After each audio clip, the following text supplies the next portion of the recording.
नमस्कार, बहुत स्वागत आपका अनादि टीवी पर। मैं हूं आपके साथ पारुल। सीधा ये चलते हैं आपको दिल्ली, जहां इंडिया हैबिटेट सेंटर में मुख्यमंत्री डॉक्टर मोहन यादव पहुंचे हैं। मध्य प्रदेश के सीएम डॉक्टर मोहन यादव 12वां नानाजी स्मृति व्याख्यान कार्यक्रम है।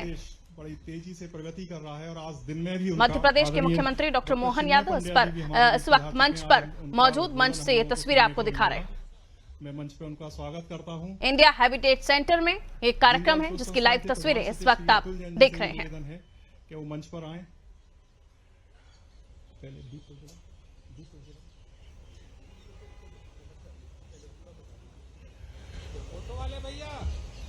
चौथा नानाजी स्मृति व्याख्यान विवाद मुक्त गांव विकास के सोपान न्यायमूर्ति डॉक्टर चंद्रशेखर धर्माधिकारी जी ने किया था। 5वां नानाजी स्मृति व्याख्यान स्वावलंबन का अधिष्ठान है ग्राम व्यवस्था, गुरुजी श्री रविंद्र शर्मा जी ने उसको किया। आदरणीय डॉक्टर कृष्ण गोपाल जी ने उसकी अध्यक्षता की। श्री प्रकाश जावड़ेकर जी और उसके मुख्य अतिथि थे। 6वां नानाजी स्मृति व्याख्यान विज्ञान की भारतीय परंपरा, प्रख्यात वैज्ञानिक डॉक्टर अनिल काकोदकर जी, उसमें मुख्य वक्तव्य था उनका, और डॉक्टर हर्षवर्धन जो हमारे यहाँ दिल्ली के सांसद भी रहे और केंद्रीय मंत्री रहे, उनने उसकी अध्यक्षता की थी।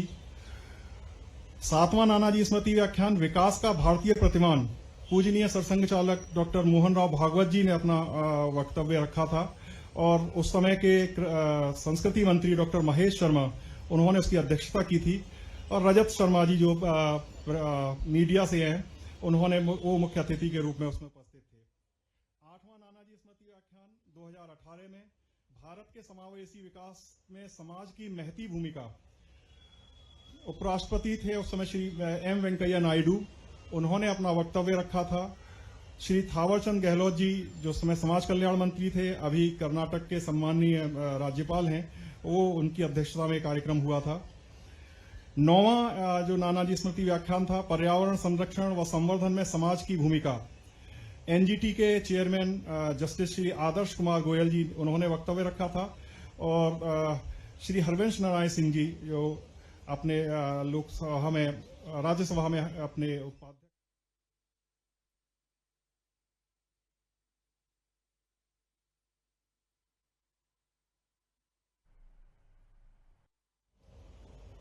जिस बैनर से हमारा यह कार्यक्रम चल रहा है, 12वां नानाजी स्मृति व्याख्यान दीनदयाल शोध संस्थान के बैनर तले, आज के इस कार्यक्रम में परम पूज्य चिन्मयानंद जी महाराज साहब, हमारे संस्थान के माननीय अतुल जी, अभय जी, इस अवसर पर आप सब, बड़ी संकट की घड़ी है, आप सबका भरोसा है। मैं आज के इस अवसर पर कोई बात बोलूं, ये कितना अलग प्रकार का अनुभव है। जिस बात को लेकर के, जिस विषय को लेकर के आज हमारा ये विषय चल रहा है, सुबह के सत्र में भी मैं था, काफ़ी देर तक काफ़ी वक्ताओं ने एआई और एआई से जुड़े हुए सारे विषयों पे विस्तार से बात कही, और अंत में जितने अच्छे ढंग से इस सत्र के समापन के लिए हमारे मुख्य वक्ता चिन्मयानंद जी ने इस सत्र के साथ बात कही है। थोड़ी सी सनातन संस्कृति की बात कहें तो आपने जो बात कही है कि मैं अपने दृष्टि से दोनों को जोड़ने के लिए, आपने कहा कि हमने कोई एआई का उपयोग नहीं किया है, लेकिन मैं एक श्लोक जानता हूँ, श्लोक के माध्यम से आपने जोड़ने का प्रयास किया। अयोध्या मथुरा माया काशी कांची अवंतिका पुरी द्वारावतिश्चैव सप्तैते मोक्षदायिका, ये 7 पवित्रतम नगरियां हैं, उसमें हरिद्वार और उज्जैन भी आती है। ये आपने दोनों को जोड़ा है, मैं आपका वंदन करता हूँ, अभिनंदन करता हूँ। ये 7 वो नगरियां हैं जो सदैव, हर काल, हर समय, हर कल्प इनका अपना अस्तित्व रहता आया है। और उस काल के नाते से जब हम मोक्ष की बात करते हैं तो जीवन पे प्रश्न खड़ा हो रहा, और जीवन में हम उलझ रहे हैं। ये भी कैसा अटपटा मामला है। हम मृत्यु लोक में जन्म के बारे में बात करते हुए जन्म के डर से डरे जरे जा रहे हैं। जब जन्म और मृत्यु के ऊपर बात करते हैं तो हम, ये अपनी वो संस्कृति है जो सुख दुख की बात नहीं करती। सुख के ऊपर संतोष और संतोष के ऊपर आनंद, और आनंद के ऊपर मोक्ष की कल्पना करती। तो ये जो हमारी सनातन संस्कृति के ऊपर बात करेंगे तो इसकी विभिन्न प्रकार की गहराइयों के अंदर जाकर देखेंगे तो उसके हमको एहसास भी होगा। अब हम अगर उससे नीचे आके बात करें तो परमात्मा की दया से भारत की वो संस्कृति है जिस संस्कृति ने अपने उस काल में ज्ञान की बात कर ली जहां लोगों को पहनने के लिए कपड़े भी नहीं थे। वो जिस अवस्था में थे, जिस दौर में थे, हमारे पीछे वास्को डिगामा और ये कोलंबस की कहानियां, ये सारी बातें आएगी। उससे आगे बढ़ के देखें, अभी अपना प्रयाग में स्नान हुआ तो स्नान की बात करते तो स्नान का महत्व दुनिया स्नान के नाते से वो अपने जल से ताजगी महसूस करते हैं।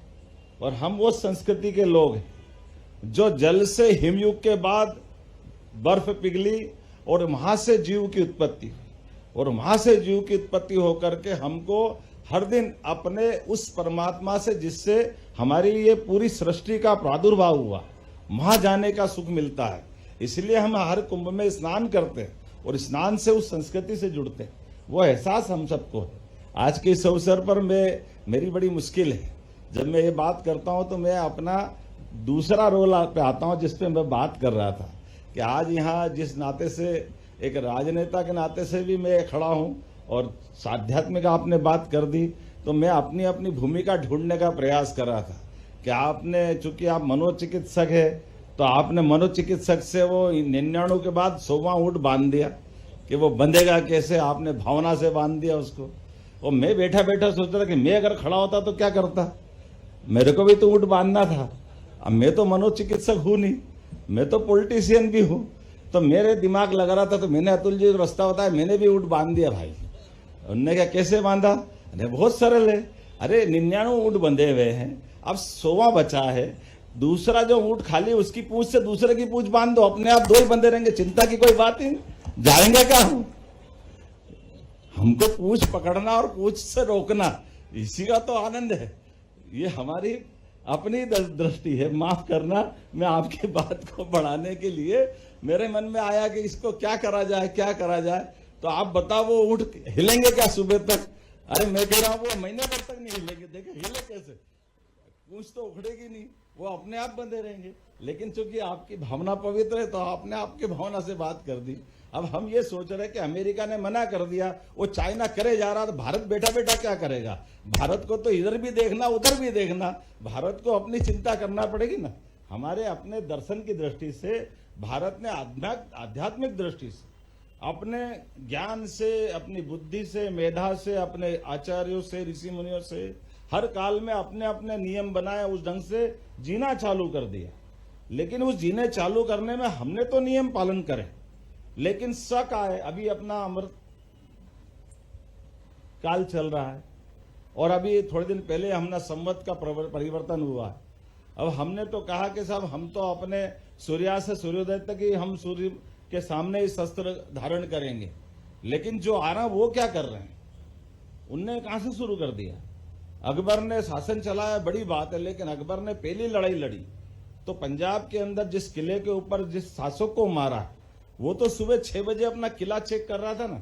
उसने तो शंख ध्वनि नहीं की थी, नगाड़े नहीं बजे थे, लेकिन वो अपनी सेना के पहले सेना का संचालन कैसे होगा, व्यवस्था कैसी होगी, किले की सुरक्षा व्यवस्था कैसी क्या है। और देखते देखते अकबर आया, पहली बार बंदूक उसके पास थी, उसने कहा ये युद्ध हो रहा, युद्ध होगा, बोले किससे होगा? सामने सामने की सेना हो गई। 14 साल की उम्र में अकबर को लगा कि भाई ये कौन चेक कर रहा? बोले ये राजा, बोले इससे तो लड़ना है। बोले कब लड़ना? बोले जब शंख न बजाएगा, घड़े घंटाल बजेंगे, नगाड़े बजेंगे तब मरेगा। अरे बोले फालतू की बात है, ला बंदूक दो मेरे को। उन्होंने टपका दिया, ऊपर से हो गया युद्ध पूरा। ये जो हमारे साथ अन्याय हुआ है हम तो सब मान रहे हैं, लेकिन सामने वाले माने कि नहीं माने। तो ये जो आज के दौर में ज्यादा जरूरी है, इसलिए मैं यशस्वी प्रधानमंत्री को धन्यवाद देना चाहूंगा। उन्होंने कहा जो भी नवीन तकनीक आए हम सबसे पहले उस दिशा में आगे जाएं। हम उसके प्लस में भी रहेंगे, माइनस में भी रहेंगे। जिस रास्ते से हम जा रहे हैं उसके खतरे भी है, लेकिन खतरे के अलावा हम नहीं करेंगे, लेकिन दुनिया तो आगे जा रही है। दुनिया की दौड़ तो कहां तक जा रही है उसको देखने की जरूरत तो है, और इसीलिए हमको सतर्कता भी रखना है, लेकिन उसमें अपनी जो निष्णात होने की क्षमता है उसमें पीछे नहीं रहना। इसलिए आवश्यक सावधानी भी है जरूरी। ये हमारे जीन्स में, हम किसी के साथ अन्याय नहीं कर सकते, ये हमारे जीन्स में है। लेकिन कोई अन्याय हमारे साथ करे तो हमको अन्याय का बदला लेते तो आना चाहिए, उसका एहसास तो हमको हो। मैं तो वैसे ही विनोद में सुबह कहानी सुना रहा था, ऐसे रिपीट कर देता हूं। मैं ऐसे बता रहा था कि भगवान कृष्ण के जन्म की कहानी तो हम सबको मालूम है। भगवान कृष्ण के बारे में आकाशवाणी हुई, वसुदेव देवकी के साथ से कंस का अंत करने के लिए भगवान कृष्ण आएंगे, ये हमने सबने सुनी है। लेकिन ये कंस ने अपने पिता को क्यों जेल में डाला, उग्रसेन से उनका क्या कारण हुआ है, ये मैं उस पर थोड़ा सा बता रहा था। कल्याण अंक में ही छपी थी, मैंने वो कहानी पढ़ी थी और उस दृष्टिकोण से बता रहा था कि उग्रसेन महाराज कंस के पिता और सुलोचना उनकी पत्नी, ये उनके नव दंपत्ति जो विवाह करने के बाद तत्काल की बात थी। दोनों अपने उस दौर से निकले थे, अचानक फिर उनका वन विहार का योजना बनी और निकलते निकलते दरबार से उनको सूचना आई कि आप एक काम करो महाराज, आपको एक जरूरी कैबिनेट मीटिंग में रुकना पड़ता है। राजनीति में संकट होता ही होता है, अब नई नई गृहस्थी बसी और ऐसे में रुकना ये बड़ा संकट है। लेकिन कोई बात नहीं, महाराज ने कहा महारानी जी आप जाइए, मैं पीछे आता हूँ। अब महारानी से कहा कि आप कब आएंगे। महारानी का तो मन खराब हो गया कि ये कौन सा काम है। उन्होंने कहा मैं 2-3 घंटे बाद आता हूँ, थोड़ा सा जरूरी विषय निपटा के आता हूँ। अब महारानी गई, कहाँ मिलेंगे, बोले महाराज वो झरना है, पहाड़ी है, वो वहाँ अच्छा स्थान है, वहाँ अपन पहले मिले थे वहीं चले। बोला अच्छा ठीक है आप पहुँचो। अब महारानी वहाँ पहुँच गई, झरना पहाड़ी जहाँ स्थान है वहाँ पहुँचने के बाद वो अपनी चूंकि सखी सहेलियाँ और उनके नौकर चाकर वो उनकी सुरक्षा के प्रबंधन के साथ वहाँ समय गुजार रही। और इसी बीच क्या होता है कि जो ये सब लवाजमा हल्ला सब देख करके पास में थोड़ी सी दूरी पे उनके देश का दुश्मन राजा वहाँ विद्यमान था। उसने कहा क्या हुआ, ये क्या आ रहा है, कौन आए। तो उन्होंने कहा वो उग्रसेन महाराज की पत्नी सुलोचना आई हुई है, बहुत सुंदर है और वो यहाँ इस स्थान पर है। तो बोले बाकी राजा कहाँ है। बोले वो अभी बाद में आने वाले हैं। उसके मन में ये सदैव से नफरत थी, उस राज्य से दुश्मनी थी। उन्होंने कहा ये बदला लेने का समय है, चलो जरा अपन अपनी तरफ से। तो वो निकला अकेला, क्योंकि सामने लड़ने का सामर्थ्य नहीं था, वो राजा से राजा लड़ नहीं सकता था। तो उन्होंने उसका ये युक्ति बुद्धि से रास्ता निकाला। ऐसा कहते हैं ना, जैसे आपकी भाषा में हमारे यहाँ तंत्र है, मंत्र है, यंत्र है। अभी यंत्र से कहानी चल रही है, तो यंत्र की अपनी तरीका है जो बगैर आत्मा के चल जाता है। मंत्र हमारी सात्विक मार्ग पर ले जाता है, तंत्र हमारे तांत्रिक मार्ग पर ले जाता है। लेकिन इन सबका ऊपर एक और है, वो है षड्यंत्र। जिसके तीनों जर्नी चले उस पर षड्यंत्र चलते। षड्यंत्र से उनने अपने आप को वहां जाके खड़ा करा और सोचा कि अब मेरे को इससे निपटना। परमात्मा की दया से उसको एक विद्या आती थी और वो विद्या ये थी कि वो रूप बदल लेता था। अभी रूप बदलने की विद्या की कमजोर पक्ष ये कि उसमें उस समय के काल में एआई थी कि नहीं थी मुझे नहीं मालूम, लेकिन वो शरीर बदलने की विद्या में उस समय माहिर था, पर वो आवाज नहीं बदल सकता था। वो अपने आप को उग्रसेन महाराज के रूप में जहां वो स्नान हो रही थी ऐसे चलते चलते गया और अचानक जैसा थोड़ा नाटक करना चाहिए एकदम निगाह फेर ली, क्योंकि महिलाएं नहा रही है। तो सारे जितने भी वहां उस समय उनकी परिचारिका और बाकी लोग थे, महाराजा का हल्ला मचा और वो सब दाएं बाएं भागते नजर आए और महारानी अकेली रह गई। अब महारानी से महाराज आप कैसे आ गए अचानक। तो बोले मुझे काम, अब कुछ बोला कुछ नहीं, ऐसे अपने से मिलने का जो तरीका था नाटक था। तो वो महारानी और दोनों मिले और इसी घटनाक्रम में जो एक दुखद घटना थी महारानी के साथ जो होना चाहिए थी, वो महाराज समझ करके उनका अपना मिलन हुआ। और मिलन के उस व्यवहार से वो एकदम, वो रानी को लगा कि ये उग्रसेन नहीं हो सकते और इसीलिए उनने एकदम से इस बात का विरोध किया कि ये क्या नाटक है। तब ये एकदम से अट्टहास करते हुए अपनी असली आवाज में बोला। तब तक तो वो समझ गई कि तुम कौन हो दुष्ट, मेरी अपनी सतीत्व को भंग किया, मेरी लाज का, मेरे परमात्मा की मेरी अपनी सतीत्व की ताकत होगी तो मैं इस पूरे मामले में तुमसे बदला लूंगी। तो वो कहता है कि तुम चिंता मत करो, तुम्हारी तो पतिव्रत धर्म में कुछ नुकसान नहीं हुआ, मैं तो आया था उग्रसेन के रूप में, अब मेरा पाप है, तुम्हारा कोई स्वभाव नहीं है। बोले नहीं कोई भी हो, मैं ये बर्दाश्त नहीं कर सकती कि मेरे साथ ऐसा कोई घटना करे। मैं तो बोला तुम चिंता मत करो, ये परमात्मा की लीला है, तुम्हारा अपना पवित्र भाव है, लेकिन तुमको मैं प्रसाद दे रहा हूं कि एक अच्छा सुंदर बलिष्ठ व्यक्ति एक आपके परिवार में जन्म लेगा और उससे आपका आगे जो भी उसके बारे में वो शुभकामना देता है। लेकिन वो अपनी उस भाव से कहती है, परमात्मा इस घटनाक्रम की अगर मैंने अभी तक भगवान के प्रति भक्ति की होगी, साधना की होगी, तो मुझे मेरे वंश से, मैं यदुवंशी हूं, मेरे परिवार में कोई ऐसा वंश का कोई कुमार पैदा होगा जो इसकी मौत का कारण बनेगा। वो कंस की मौत का कारण भगवान कृष्ण ने वहां उसके संकल्प से लिया है। मुझे लगता है कि उस जमाने में वो आवाज वाला एआई का मामला नहीं था, नहीं तो बाकी तो पूरा एआई था, वो दूसरा खड़ा हो गया और कहां से आ गया, ऐसे तो बना एआई का तरीका है। लेकिन काल के प्रवाह में इसकी जो सावधानियां, उससे भी हम बात रखते रहे। मुझे इस बात की प्रसन्नता है, नानाजी देशमुख ने जिस भाव के आधार पर ये अपने संस्थान की स्थापना की, जिसने हमारी संस्कृति को लेकर के और सबके भले की बात को सोचते हुए, दीनदयाल उपाध्याय जी के दर्शन को लेकर के, जैसे हमने जिस भाव को लेकर के ये अपना आप में एक समाज परिवर्तन की दिशा का संकल्प है, ऐसे में विचारों की अभिव्यक्ति में, विचार गंगा में मैंने अपने 2 शब्द कहने का प्रयास किया। आज मैं दिन भर से अलग अलग प्रकार से इसे जोड़ने का प्रयास कर रहा था। यशस्वी प्रधानमंत्री के नेतृत्व में हमारी सरकारें सभी प्रकार के ऐसे कामों के लिए समान रूप से आगे बढ़ रही है। माननीय प्रधानमंत्री जी की भी प्रेरणा है। माननीय सचिन जी यहाँ बैठे, नीति आयोग के माध्यम से सुशासन के बलबूते पर आधुनिक तकनीक को योग्य प्रकार से लोगों के जीवन को बदलने के लिए जो बेहतर हो सकता है वो हम सब करने का प्रयास भी कर रहे हैं। और ऐसे में हम विरासत से विकास की ओर लेके जा रहे हैं। तो हमारे यहाँ इसी विक्रमादित्य का विक्रम संवत का परिवर्तन हुआ है। माननीय भाई साहब यहाँ बैठे हैं, उज्जैन के विक्रमोत्सव के कवि सम्मेलन में भी, और बाद में पहले भी आप हमारे बीच में उज्जैन में भी गए थे।